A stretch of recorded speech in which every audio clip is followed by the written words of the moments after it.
I started my walk at the far end of Fleet Street where it meets Ludgate Hill, and here I visited St Bride's Church. The church's history dates back to the 6th century and was named after an Irish abbess. Its connection to Fleet Street is that Wyncombe de Worde set up the first movable type printing press in the churchyard.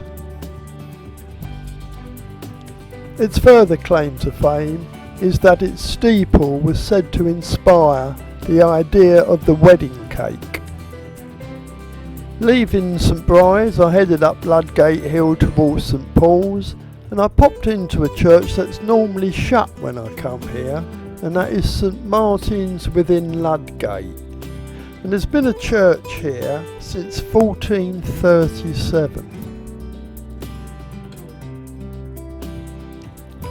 The church is named after St Martin of Tours, who was a Hungarian, and he was the patron saint of beggars.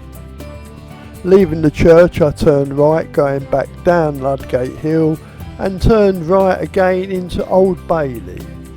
And here, of course, is where the Old Bailey is. This is the Courts of Criminal Justice. I then crossed over Newgate to the Church of the Holy Sepulchre. There's been a church here since 1137. Today it's well known for its music, and it has a chapel especially for musicians, and Henry Wood, the founder of the Proms, is buried here.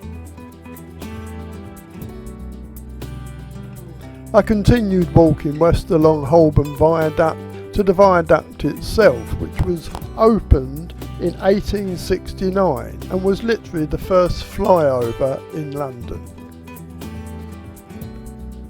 Heading west again, further along is St Andrew's.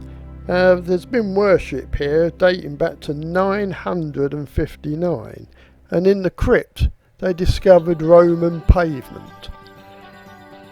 Notable people buried here is Christopher Merritt, the true inventor of sparkling wine. Leaving the church, I headed down Fetter Lane to Fleet Street.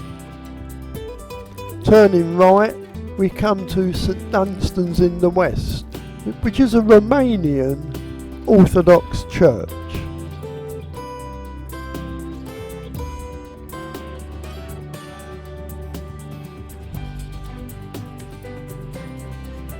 Continuing west, we pass by the Royal Courts of Justice, and opposite is Twining's Tea House, and the entrance is the original Twining's logo.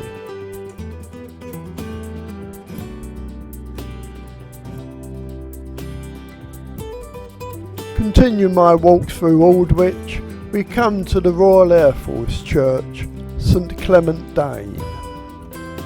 The first church built here was in the 9th century and said to be by Danish invaders. The present church was built by Christopher Wren in 1682. Wren went for the very popular Baroque style when he built this church, and I think it's very apt.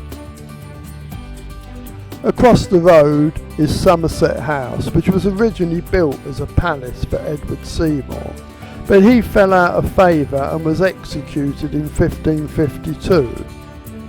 Elizabeth I, as a young princess, moved in not long after. Walking up Tavistock Street, I headed towards Covent Garden, passing by part of Theatreland.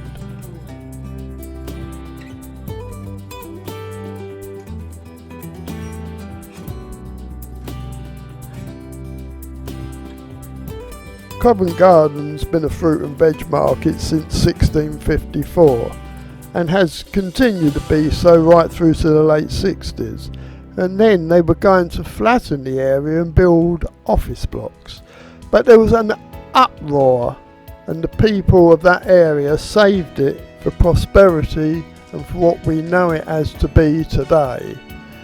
And the Church of St Paul is standing proud as the Actors' Church amid a vibrant market scene.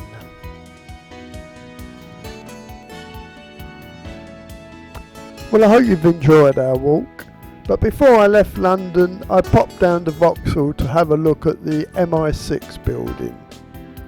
The building you'll probably recognise from the James Bond film.